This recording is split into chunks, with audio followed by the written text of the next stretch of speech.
ठीक है।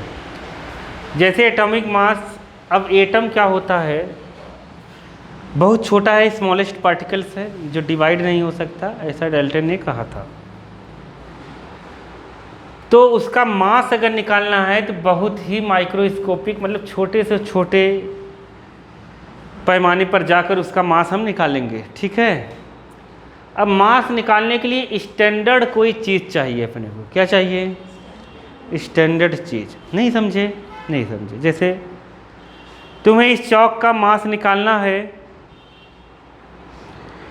या तुम्हें अपना मास निकालना है, तो तुम्हें कोई तो ऐसी चीज़ चाहिए कि जिसको एक तरफ रखो और तुम दूसरी तरफ हो जाओ, उसके रिलेटिव तुम्हारा मास निकल जाए। नहीं समझे? जैसे तुम मान लो सब्जी लेने गए, तो मैंने ऐसे ही उठा के दे दिया, तुम्हें कहा 1 किलो है, तो तुम्हें विश्वास होगा नहीं। तो तुम्हारे पास कुछ उसको रिलेट करने के लिए कुछ तो है, वेट है ना, तो उससे वेट नापते हैं। ऐसे ही मास नापते हैं चीज़ों का। नहीं आया समझ में? तो किसी को मेजर करने के लिए कोई चीज़ रिलेशन में चाहिए तो कि नहीं चाहिए? नहीं समझे? कोई चीज़ रिलेट करने के लिए चाहिए। जैसे एटम का भी मास मैं निकालना चाहता हूँ, तो किसको स्टैंडर्ड मान के निकालूँ? तो सब लोग अलग अलग चीज़ें माने। जैसे कुछ लोगों ने हाइड्रोजन को माना 1 होगा। क्या होगा? 1। हाइड्रोजन का 1 होगा।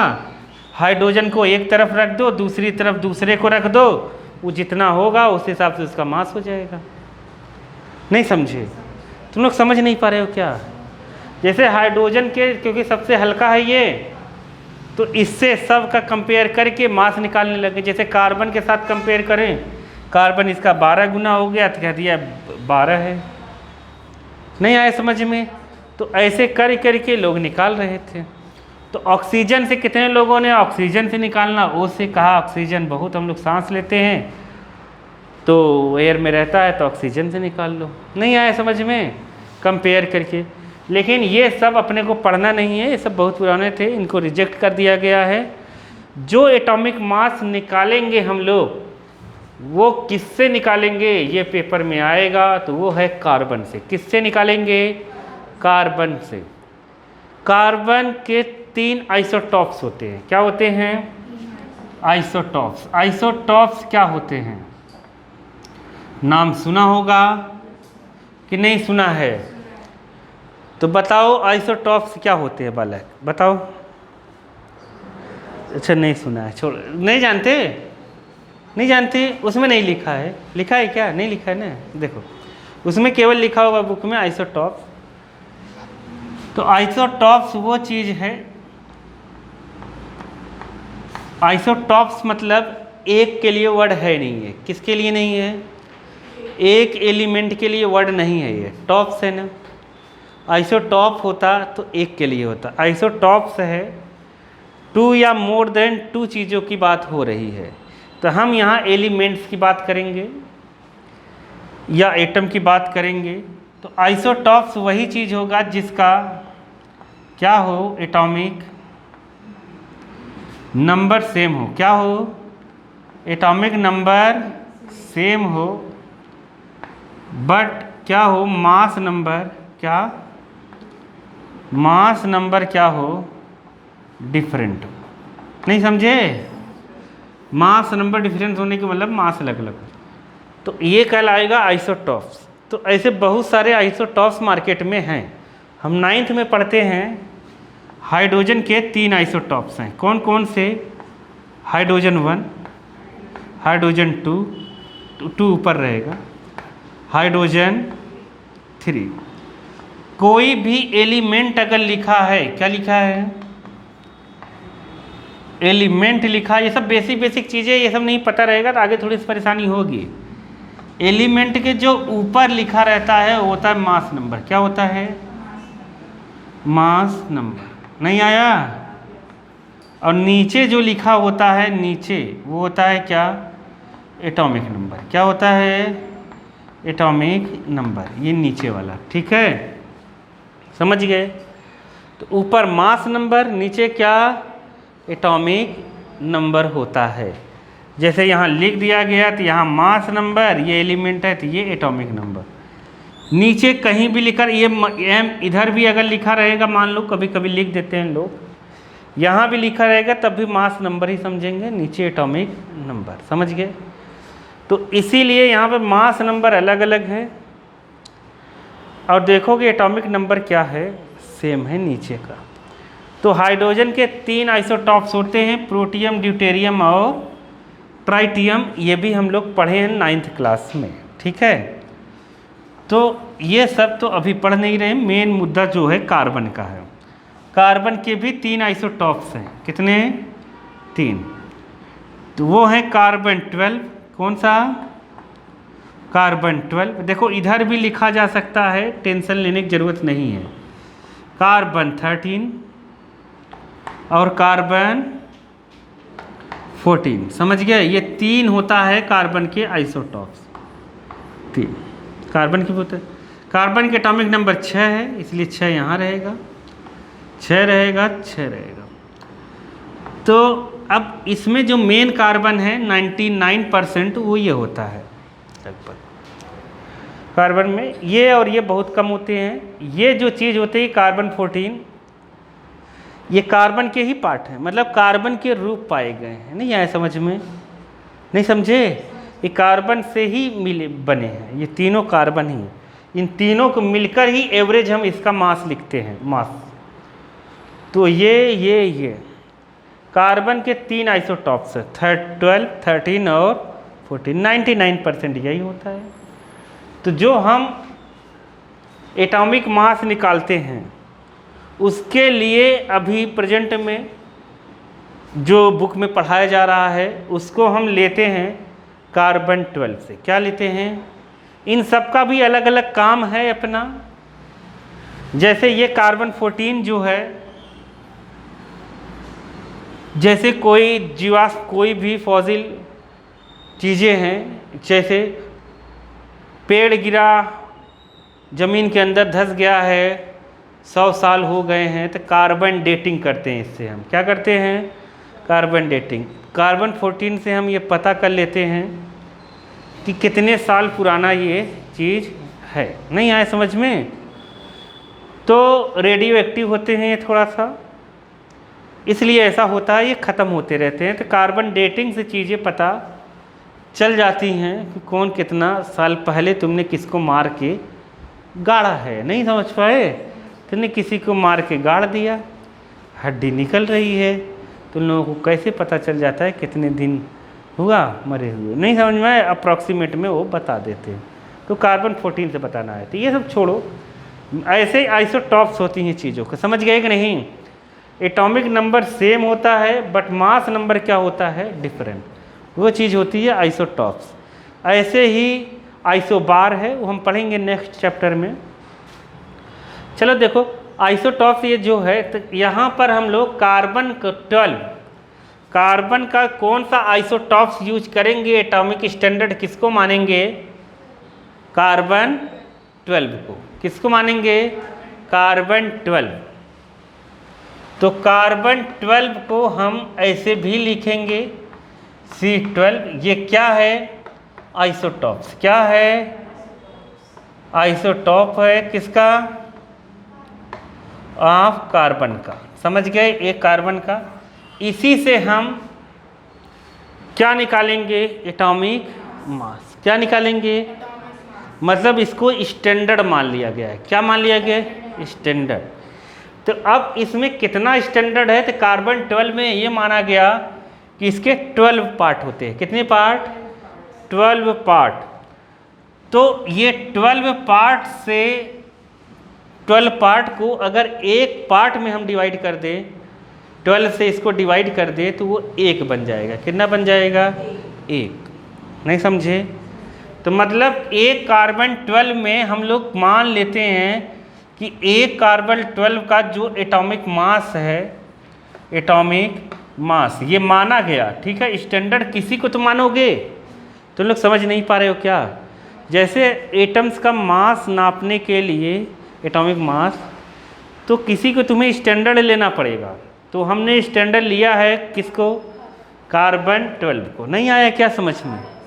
आ गया ना? तो एटॉमिक मास जो है कार्बन 12 का ये माना गया कितना है 12 AMU।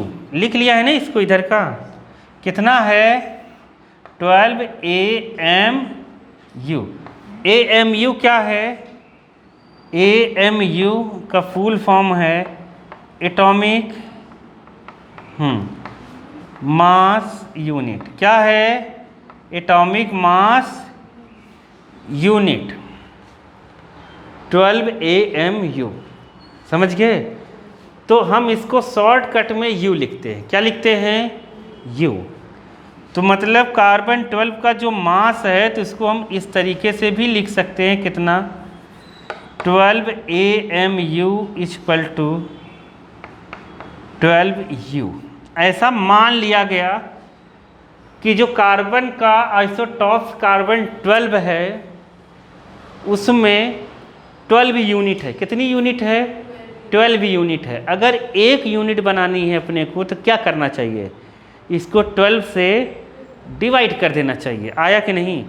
यहाँ U जो है, U स्टैंड है यूनिफाइड, क्या है? यूनिफाइड मास। क्या है? U का मतलब है यहाँ पर यूनिफाइड मास। U का फुल फॉर्म है केवल, बात को समझे कि नहीं? AMU को U भी लिख सकते हैं, यूनिफाइड मास। ये समझ में आया कि नहीं क्या मैं बताना चाह रहा हूँ? नहीं समझ पा रहे हो क्या? तुम्हें ये नहीं आएगा कि क्यों ऐसा हुआ क्यों नहीं, तुम्हें ये समझ में आना चाहिए क्यों हो रहा है ऐसा। पूछेगा नहीं पेपर में? जैसे एटॉमिक मास निकालने के लिए किसी को तो स्टैंडर्ड मानना पड़ेगा न, नहीं समझे?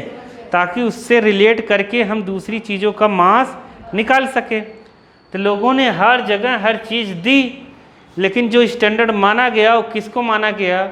कार्बन 12 को। कार्बन 12 क्या है? एक आइसोटॉप्स है। किसका? कार्बन का। नहीं आया क्या? नहीं समझ पाए? समझ गए न? तो 1 AMU बराबर होता है क्या? लिख लिया?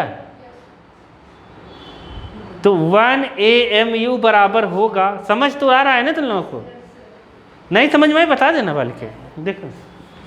तो ये माना गया कि 1 AMU को हम कैसे निकालें? तो कहा गया कि 1 AMU को अगर तुम्हें निकालना है तो तुम्हें क्या करना चाहिए? एटॉमिक मास ऑफ, क्या लिखेंगे? 1/12। क्या लिख देते हैं? 1/12। समझ गए? नहीं समझे? 1/12 क्या? Atomic mass of carbon 12। समझ गए? आइसोटॉप्स। नहीं आया? नहीं आया? ये आइसोटॉप का है। नहीं आया? 1/12 नहीं आया? नहीं आया? आ गया? तो ऐसा हो जाएगा। तो ये 1 AMU के बराबर होगा। कार्बन 12 को हम ऐसे भी लिख सकते हैं C12। ठीक है? आया? और वो ऐसे भी लिख सकते थे। लिख लो। 1 atomic mass unit is defined as, book में लिखा है वैसे लिख लो।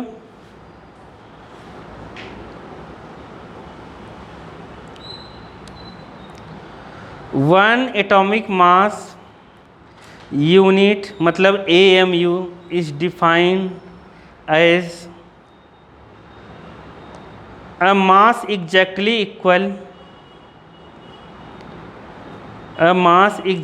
equal to 1/12, मतलब 1/12 लिख दो direct, 1/12 the mass of 1 carbon 12 atom.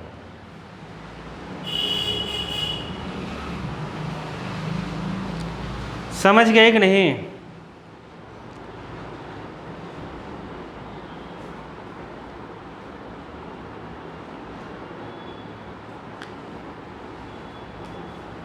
अरे तुम लोग कुछ समझे कि नहीं समझे? नहीं समझे? समझ गए ना?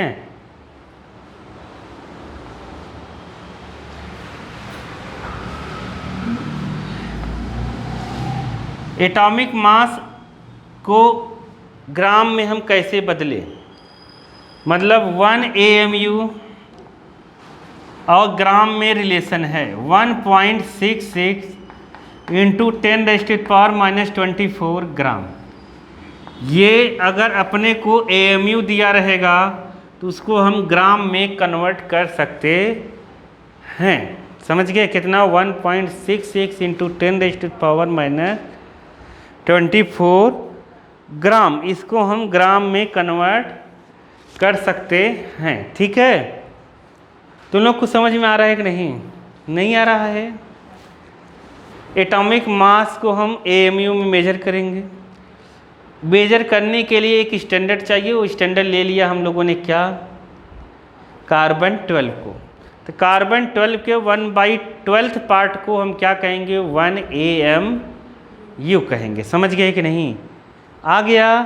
तो 1 AMU इसका है, इससे हम हाइड्रोजन से कंपेयर कर लेते हैं और किसी से कंपेयर कर लेते हैं तो सब का मास निकलता चला जाएगा सभी एटम के। समझ गए?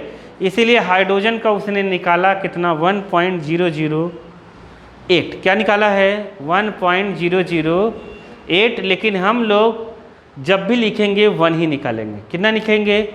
1। तो देखो बुक में, देखो जहाँ एटॉमिक मास लिखा है, हेडिंग दिखा है एटॉमिक मास। एटॉमिक मास के नीचे जो मैंने बताया लिखी है, उसके लिखे एग्जाम्पल दिया होगा है, EG लिख के दिया है ना, दैट इज EG। उसके जस्ट बगल में लिखा है मास स्पेक्ट्रोमेट्री, लिखा है ना, मास स्पेक्ट्रोमेट्री लिखा है। स्पेक्ट्रो मार्क करो उस पर, मेट्री। तो मास स्पेक्ट्रोमेट्री आज का लेटेस्ट डिवाइस हो गया है। हम लोग ये सब पंचायत नहीं करते हैं, डायरेक्ट ये मास बता देता है। नहीं आया समझ में? लेकिन ये अब की डिस्कवरी है। पहले जो चीज़ें थी, अपने पास कुछ नहीं था तो हम मास कार्बन 12 से निकालते थे। नहीं आया? लेकिन आजकल हमने अपने पास लेटेस्ट चीज़ है, क्या? मास मेट्री। नहीं समझ पाए? इससे क्या होता है? डायरेक्ट मास कैलकुलेट हो जाता है, एटम का कोई टेंशन लेने की ज़रूरत नहीं है। ये लेटेस्ट है, लेकिन बहुत पहले की बात है। मास कार्बन 12 से निकालते थे, इसलिए हम लोग इससे पढ़ते हैं। आया कि समझ में कि नहीं आया? आ गया? नहीं आया? NCERT बुक पढ़ना बहुत ज़रूरी है। अब बच्चे NCERT बुक पढ़ते नहीं हैं, ये दिक्कत भरी बातें हैं। आ गया कि नहीं आया? तुम लोग पढ़ा करो। तो AMU को हम लोग कंपेयर करके निकाल लेंगे। किसी का भी एटॉमिक मास निकालना है तो किसको स्टैंडर्ड माना गया है? कार्बन 12 को। कोई तुमसे पूछे 1 AMU क्या है तो तुम कहोगे 1/12 part of carbon, mass of carbon 12। Atomic mass of carbon 12 का 1/12 पार्ट क्या होगा? 1 AMU। नहीं आया समझ में? नहीं आया? आ गया ना? तो कार्बन 12 को स्टैंडर्ड माना गया है। आया कि नहीं आया? आ गया तो ठीक है, नहीं तो कोई क्या करेगा। आ गया? नहीं आया? अब जब भी हम जनरल भाषा में बोलते हैं, नीचे देखो दिया है एवरेज एटॉमिक मास। हेडिंग डालो, एवरेज एटॉमिक मास दिया है ना? दिया है तो डालो। क्या होगा बाल के? हाँ, वहाँ तो लिखा है ना सब, NCERT सब लिखा है बुक में, लेकिन तुम लोग बुक पढ़ते नहीं है ना। मैं तो पहले ही कह रहा हूँ। लोग रिफ्रेशर से पढ़ाते हैं, NCERT से पढ़ाना चाहिए बच्चों को। ठीक है? NCERT में सब लिखा है। क्यों बाल के? देखो हमने आप लोग पढ़ने नहीं आता, मतलब वो क्या लिखता है हम समझ नहीं पाते हैं। नहीं है?